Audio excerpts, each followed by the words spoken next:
Salut à tous et bienvenue, c'est Jean-Mi. Aujourd'hui on va parler de deux jeux comme ceci. J'avais déjà fait une première vidéo sur les deux premiers jeux. Maintenant on va aborder les deux autres. On va commencer par Dice Clash, qui est un jeu pour 1 à 2 joueurs, conçu par Jonathan Carmel, Galen McCown et Ryan Sromek. Le jeu est illustré par HS Low et il est édité par Galen Games.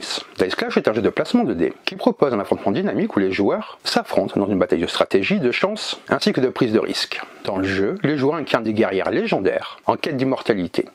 Chaque joueur dispose de sa propre grille de combat à 9 emplacements, ainsi que d'un pool de dés composé de 6 dés noirs, 2 dés blancs et 1 dé rouge. À tour de rôle, les joueurs placent les dés de leur réserve sur leur grille. La valeur d'un dé interagit avec l'effet de la case choisie, déterminant ainsi la puissance d'attaque ou bien de défense. Pour se défendre, il faudra jouer une valeur supérieure. Toutefois, une attaque de 6 ou plus peut être parée avec un 1, ajoutant une tension constante aux échanges. Les dés blancs ou les dés rouges ont des effets spécifiques. Le combat se poursuit jusqu'à ce qu'un joueur soit incapable de répondre à une attaque. Il retourne alors sa grille sur le côté adrénaline de sa guerrière, offrant de nouvelles options pour la manche suivante. Accessible à partir de 10 ans pour des parties de 15 à 20 minutes, pour 1 à 2 joueurs, Dice Clash cache une véritable profondeur stratégique rendant chaque duel unique. Le jeu propose un univers fort ainsi que des règles simples à apprendre. Et je vais donc aussi vous parler de Verdant Arizona, un jeu pour 1 à 2 joueurs, créé par Robin David, et illustré par Jonathan Carmel. Le jeu est édité par Galen Games.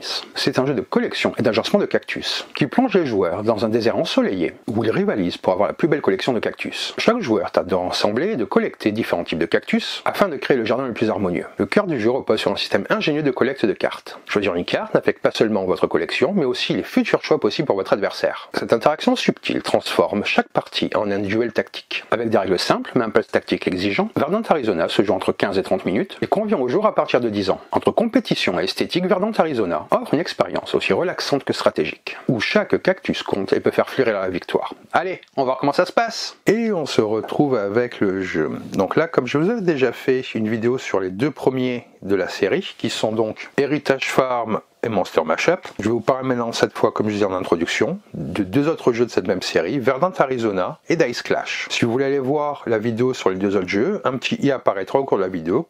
Vous cliquez dessus et ça vous amènera vers cette vidéo-là. Pour la mise en place, mélangez la pioche de cartes cactus. Formez au centre une matrice de 3 par 3, face visible, qui sera le marché. Si une carte a ce symbole-là, placez-y en jeton roitelé. Déterminez qui est le premier joueur et qui est le deuxième joueur de manière aléatoire. Le premier joueur prend le meeple camion et le place sur le marché, entre deux cartes ou le long d'un bord extérieur, orienté nord ou sud s'il est placé dans un espace vertical, orienté est ou ouest s'il est placé dans un espace horizontal. C'est-à-dire que vous pouvez le placer par exemple, comme ceci, comme cela, ou comme ceci. C'est le deuxième joueur qui commence le premier tour. À son tour, un joueur exécute ces 3 actions dans cet ordre. Déplacer le camion, prendre un cactus, poser un cactus. Les joueurs alternent les tours, jusqu'à ce que la matrice de 4 x 4 soit complète. Le joueur peut déplacer le camion 2 fois maximum. Il doit se déplacer entre les cartes du marché, ou le long de son bord extérieur. Les mouvements valides sont les suivants. Déplacer le camion d'un espace dans la direction à laquelle il fait face. Tourner à 90 à un coin et avancer d'un espace, demi-tour sur place. Le camion doit terminer son mouvement à côté d'une carte face visible. Si le camion ne peut pas atteindre une carte visible en 2 mouvements, les joueurs doivent actualiser le marché avant de continuer. Après avoir déplacé le camion, le joueur doit prendre une carte cactus face visible adjacente au camion. Il ne peut pas prendre de carte face cachée. Si la carte cactus possède un jeton roitelé, le joueur le récupère. Remplacez ensuite cette carte par une nouvelle carte face cachée provenant de la pioche. Le joueur doit avoir déplacé le camion sur un bord extérieur du marché et terminer son mouvement à côté du cactus face visible pour pouvoir le prendre. Ensuite, le joueur place la carte cactus face visible dans sa collection personnelle. Le premier cactus peut être placé n'importe où devant lui pour commencer la collection. Chaque cactus pris ensuite doit être placé de manière à ce qu'un des bords touche le bord d'un cactus déjà présent dans sa collection, de manière adjacente. La collection d'un joueur ne doit pas dépasser 4 cartes de haut et 4 cartes de large. Il est interdit de placer une carte de manière non adjacente à un cactus déjà posé. Certaines cartes possèdent, comme je vous disais, un roitelé. Les roitelets peuvent être dépensés durant le tour du joueur de la manière suivante. Un roitelé, vous déplacez le camion d'un espace supplémentaire. 2 jetons, et changez la place de 2 cactus faisant partie de la collection d'un joueur. Et à la fin, vous remettez dans la réserve tout roitelé dépensé. Vous pouvez en dépenser autant que vous le souhaitez pendant votre tour. Le marché est renouvelé au début du tour d'un joueur lorsqu'il est impossible d'atteindre un cactus face visible en 2 mouvements. Si un joueur ne peut pas atteindre un cactus en 2 mouvements, il doit actualiser le marché avant de déplacer le camion. Pour actualiser le marché, vous placez un jeton roitelé sur toutes les cartes face visibles. Vous révélez toutes les cartes face cachée du marché. Vous ajoutez un jeton roitelé sur chaque carte révélée ayant l'icône correspondante. Le joueur continue ensuite son tour normalement. Le jeu se termine lorsque les deux joueurs ont complété leur collection personnelle de 4x4. On passe alors à un décompte des points. À la fin du jeu, chaque joueur marque des points pour sa collection selon les critères suivants. Pour chaque rangée et colonne vérifiée. Un point est marqué si les cartes d'une rangée ou d'une colonne sont d'un ordre croissant ou décroissant. La couleur n'a pas d'importance. Par exemple, 2, 7, 33, 34 est un ordre valide. 7, 2, 33, 34 n'est pas un ordre valide. Les rangées ou les colonnes, scorant de cette façon, permettent également de marquer des bonus pour les geckos. Un gecko marque un point situé dans une colonne ou une rangée valide. Un gecko pourra apporter 2 points s'il se trouve dans une rangée et une colonne valide. Les 4 cartes de chaque coin de la collection forment un quadrant. Le joueur marque 2 points si toutes les cartes du quadrant sont de la même couleur. 4 cartes jaunes par exemple. Pour plus de challenge, vous pouvez faire des comptes avancés. Vous marquez un point supplémentaire pour chaque rangée, chaque colonne, dans toutes les couleurs, dans toutes les cartes sont de la même couleur. Comme les autres jeux de la collection, le jeu propose également de jouer en solo contre un robot qui cette fois s'appelle Vera. Pour gagner, le joueur doit battre le score de Vera. Vous suivez des instructions de mise en place normales. Le joueur choisit la position du camion pour commencer. Vera va effectuer son tour selon les indications de la carte de référence solo. Et on alterne les tours jusqu'à ce que la matrice de 4x4 soit complétée. Au tour de Vera, selon la référence A, il y a solo référence A et solo référence B. Pour le solo A, si Vera ne peut pas prendre de cactus en 2 mouvements, elle actualise le marché. Ensuite, Vera déplace le camion de 2 espaces vers une carte disponible et la prend. La carte est choisie selon la priorité suivante. Une carte ayant la même couleur que celle de la dernière carte prise. Une carte possédant un gecko, la carte la plus proche. En cas d'égalité, le joueur choisit la carte. Les cartes de Vera sont empilées face visible. Et sur le solo référence B, en fait, nous avons le scoring. Vous regardez dans la pile de Vera pour déterminer quelle couleur elle a collecté en son plus grand nombre. Son score est basé sur son nombre de cartes. 6 cartes, 7 points. 7 cartes, 8 points. 8 cartes, 10 points.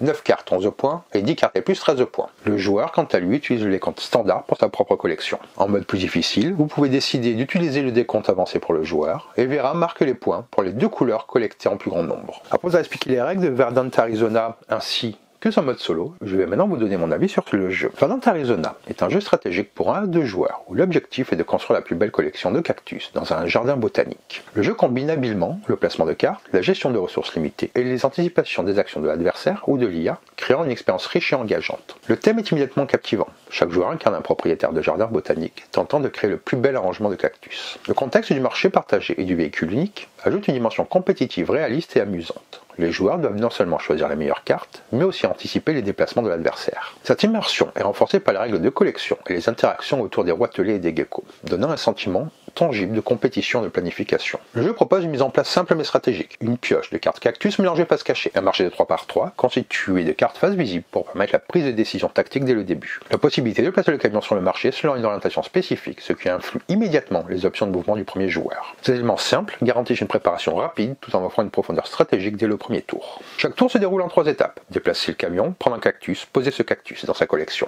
Cette séquence structure le jeu de manière fluide, tout en exigeant des décisions réfléchies. La limitation du camion à 2 mouvements par tour et les différentes options de déplacement, avancée, tournée, 90 degrés, obligent les joueurs à anticiper leurs actions et à planifier leurs déplacements pour maximiser l'efficacité. Parce que le camion doit terminer à côté d'une carte face visible ajoute un défi tactique supplémentaire, car le joueur doit parfois actualiser le marché pour atteindre certaines cartes. Le mécanisme de prise et de placement des cactus est particulièrement intéressant. Le joueur récupère une carte face visible adjacente au camion et peut obtenir un roitelet si présent sur la carte. Le remplacement de la carte, prise par une nouvelle carte, face cachée, maintient le marché dynamique et évite que certaines cartes restent bloquées. La collection personnelle de chaque joueur doit être construite de manière adjacente, sans dépasser 4x4, ce qui introduit une contrainte spatiale qui oblige à réfléchir au placement futur et à anticiper les prochaines cartes à prendre. Cette combinaison de choix tactiques et de contraintes spatiales rend chaque décision significative et engageante. Les roitelets ajoutent une couche stratégique supplémentaire. Un roitelet permet de déplacer le camion d'un espace supplémentaire. 2 roitelets permettent d'échanger la place de 2 cactus dans la collection d'un joueur. Cette mécanique permet aux joueurs de moduler leur stratégie en dépensant leurs ressources de manière réfléchie. Le fait de pouvoir utiliser plusieurs roitelets à son tour offre des opportunités pour créer des coups tactiques spectaculaires ou pour corriger des placements moins optimaux. L'actualisation du marché garantit que le jeu reste dynamique et que les joueurs ne soient jamais bloqués. Toutes les cartes face visibles reçoivent un roitelet. Les cartes face cachées, révélées, peuvent également en recevoir. Cette mécanique assure un renouvellement constant des options disponibles et maintient la tension stratégique, obligeant les joueurs à ajuster leur plan en fonction des nouvelles opportunités. Le décompte de fin de partie est riche et varié, offrant plusieurs voies pour scorer. Rangée et colonne, un point pour chaque rangée ou colonne avec des cartes en ordre croissant ou décroissant, indépendamment de leur couleur. Les geckos, un point pour un gecko dans une rangée ou colonne valide, pouvant rapporter 2 points s'il se trouve dans une rangée et une colonne valide. Les quadrants, 2 points pour chaque quadrant, 4 cartes d'un coin de la même couleur. Possibilité de marquer des points supplémentaires pour des rangées ou des colonnes homogènes en couleur, ajoutant un challenge supplémentaire pour les joueurs expérimentés. Cette diversité dans les conditions de scoring rend chaque partie unique et pousse les joueurs à réfléchir à plusieurs dimensions, l'ordre des cartes, leur couleur et la position des geckos. Le mode solo contre Vera est particulièrement bien conçu. Vera suit des règles claires pour choisir les cartes à prendre, en privilégiant la couleur, les geckos, puis la proximité. Le décompte de Vera se base sur la couleur collectée en plus grand nombre, avec une version plus compliquée qui prend en compte les deux couleurs principales. Ce mode solo permet de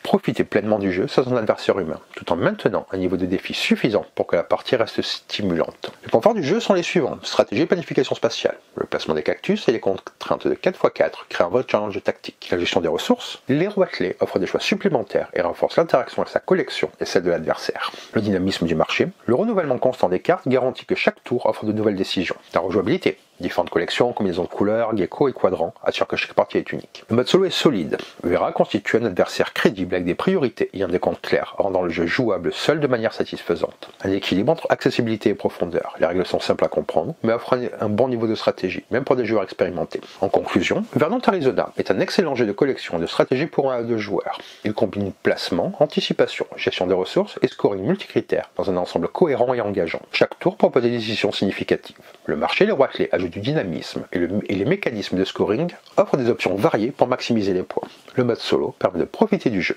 même en l'absence d'adversaire, avec une IA claire et stimulante. Pour ceux qui aiment les jeux de collection, les pages de tactique et les décisions stratégiques, Verdansk Arizona offre une expérience captivante, rejouable et satisfaisante à chaque partie. Les parties sont rapides, mais demandent une réflexion constante, et chaque décision peut influencer le résultat final. Le jeu mérite pleinement d'être essayé, que ce soit en duel ou en solo. Donc voilà pour Verdansk Arizona, j'espère que ça vous donne envie de découvrir ce jeu. J'aime beaucoup cette série de petits jeux très facilement transportables. Ça rentre facilement dans un sac, ça j'aime bien également. Donc maintenant on va passer à l'autre jeu qui s'appelle Dice Clash. Et on se retrouve donc cette fois avec Dice Clash. Donc il aura la même structure, les règles du jeu, je vous parlerai du solo, et ensuite mon avis sur le jeu. Les dieux ont ramené 6 de leurs grandes guerrières à travers le temps, et leur ont donné la chance de se battre pour l'immortalité. Dice Clash est un jeu à 2 joueurs de combat par placement de dés, basé sur les tactiques, le timing ainsi que la chance. Choisissez vos guerrières, affrontez votre ennemi à coups d'attaque et de contre-attaque jusqu'à asséner le coup final. Pour la mise en place, choisissez une guerrière ainsi que la grille de combat ayant son saut. Les grilles commencent sur ce côté-là. Chaque joueur prend également 6 dés noirs, 2 dés blancs ainsi qu'un dé rouge. Chaque joueur va ensuite lancer le dé, le plus haut nombre devient le premier joueur. Les 2 joueurs commencent en lançant leurs dés pour créer leur pool de dés, hors de vue de l'adversaire. Vous avez des écrans pour cacher vos dés. Ensuite, vous allez placer un dé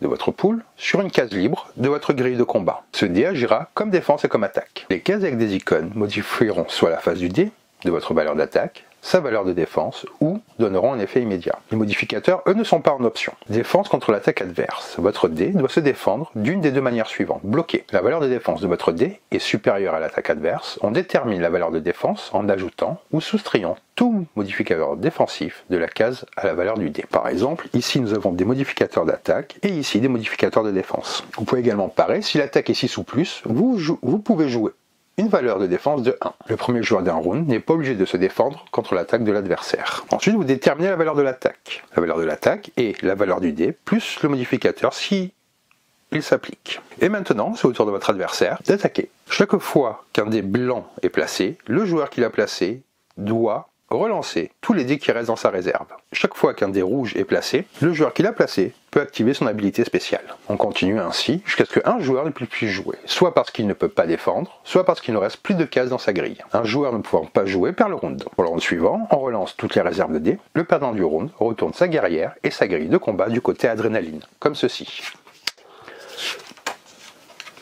Celui qui était deuxième au round précédent commence le nouveau round. Le premier joueur à vaincre son adversaire côté adrénaline est le vainqueur. Ici, ce sont des modificateurs d'attaque. Ajoutez ou soustrayez cette valeur de la phase du dé pour déterminer sa valeur d'attaque. Cela n'affecte pas la phase du dé, seulement sa valeur. Cette valeur peut dépasser 6 ou être inférieure à 1. Ici, les modificateurs de défense. Ajoutez ou soustrayez cette valeur de la phase du dé pour déterminer sa valeur de défense. Cela n'affecte pas la phase du dé, seulement sa valeur de défense. Cette valeur peut dépasser 6 ou être inférieure à 1. Ici, ou encore là, ce sont des modificateurs de valeur du dé. Ça change la valeur du dé. Vous ajustez pour correspondre à la valeur indiquée. Ici, vous retournez le dé sur son autre face. Ici, vous bougez un dé sur la grille. Ici, ça vous permet de regarder la réserve de dés de votre adversaire. Par contre, la valeur d'un dé ne peut pas dépasser 6 ou être en dessous de 1, mais la valeur d'attaque et de défense, oui, ce n'est pas la même chose. On va pour les règles. Vous avez des pouvoirs en fonction des guerrières que vous avez.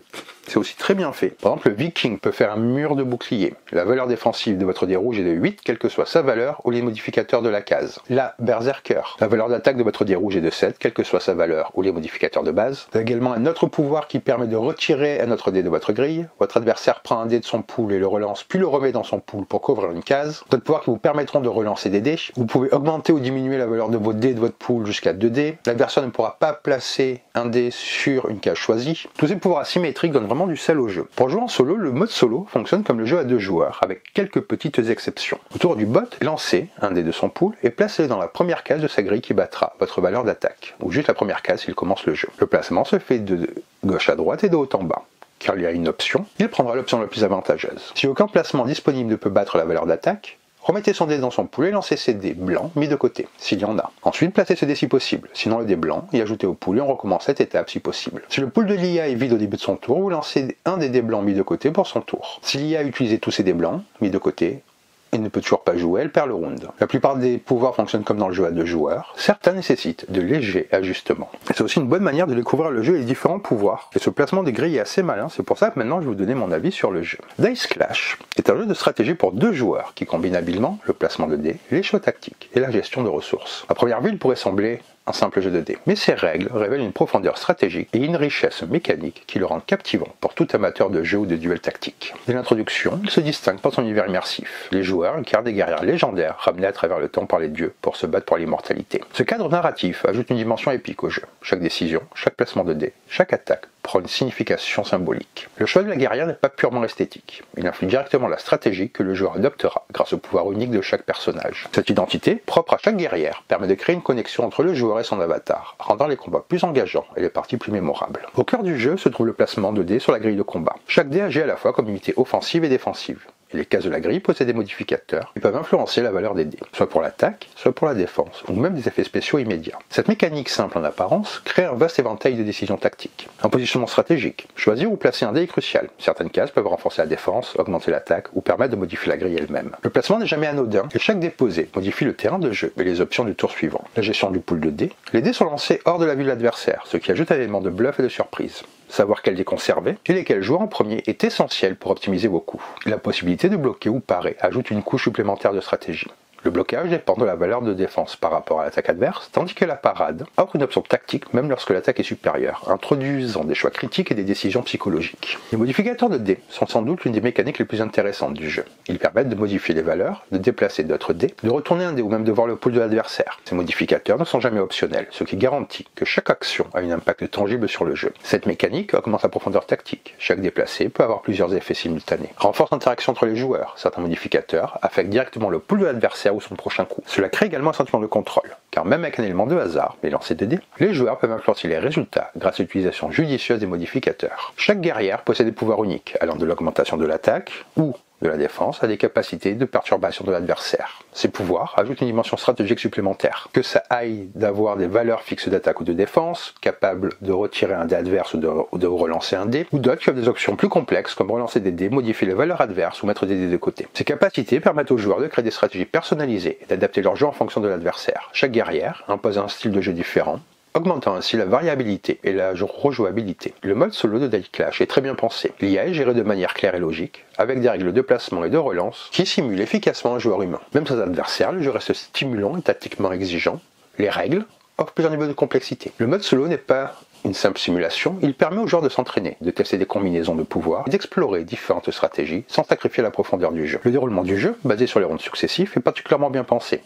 Le perdant d'un round retourne sa guerrière côté adrénaline. Et le premier joueur à vaincre son adversaire dans cette position remporte la partie. Cette mécanique maintient l'attention jusqu'à la fin, car chaque round est significatif et chaque choix peut changer le cours du duel. La décision de placement, l'utilisation des modificateurs et l'anticipation des coups adverses créent un flux constant de tension et de satisfaction stratégique. Dice Clash offre une très bonne rejouabilité grâce à plusieurs facteurs. La combinaison de guerrières et de pouvoirs. Chaque partie peut impliquer des stratégies totalement différentes selon le personnage choisi. La variété des grilles et des modificateurs. Les grilles avec leurs effets spéciaux garantissent que chaque partie est distincte. L'interaction dynamique entre les joueurs, les capacités de perturbation et les modificateurs garantissent que même des joueurs expérimentés sont confrontés à des situations nouvelles et stimulantes. Chaque partie propose donc un nouveau défi, une nouvelle combinaison de stratégies et un rythme renouvelé évitant toute monotonie. Le jeu a plusieurs points forts, il est profondément stratégique. Chaque décision compte et chaque dé a un impact. Variabilité et complexité contrôlée. Les modificateurs, pouvoirs et grilles offrent des dizaines de combinaisons sans rendre le jeu confus. L'interaction est constante, l'adversaire peut être perturbé, ce qui rend chaque tour vivant et excitant. Un mode solo qui est efficace et stimulant, qui permet de profiter pleinement du jeu, même sans adversaire. Une rejouabilité élevée, guerrière, pouvoir griller dés garantissent que chaque partie est unique. C'est un équilibre entre hasard et stratégie, car les dés ajoutent de l'incertitude, mais les décisions tactiques ont un impact réel. Dice Clash est un excellent exemple de jeu de duel stratégique. Il a réussi à transformer un simple lancer de dés en un combat tactique, complexe et passionnant. La combinaison de placements, de modificateurs, de pouvoirs uniques et d'interactions directes crée une expérience intense et engageante. Que ce soit contre un ami ou en solo, chaque partie est différente, tendue et satisfaisante. Pour les amateurs de stratégie, de tactique et de duel intellectuel, Dice Clash offre une expérience riche, immersive et extrêmement rejouable. Il prouve que même avec peu de matériel, quelques dés et des grilles, il est possible de créer un jeu profond, captivant et stratégiquement gratifiant. Donc voilà pour cette vidéo, j'espère que ça vous a plu, que ça vous a donné envie de découvrir cette série de jeux que moi j'ai beaucoup apprécié. Si la vidéo vous a plu, n'hésitez pas à laisser un commentaire, à partager la vidéo, à me dire ce que vous pensez de ce genre de jeu. Vous pouvez également activer la petite cloche sur YouTube pour être tenu au courant de toutes les vidéos lorsqu'elles sont disponibles. Vous trouverez sur la page principale de YouTube tous mes réseaux pour venir me suivre si cela vous dit et me dire bonjour, avec grand plaisir j'échange avec vous. Et sur ce, je vous dis bonne partie et bon jeu!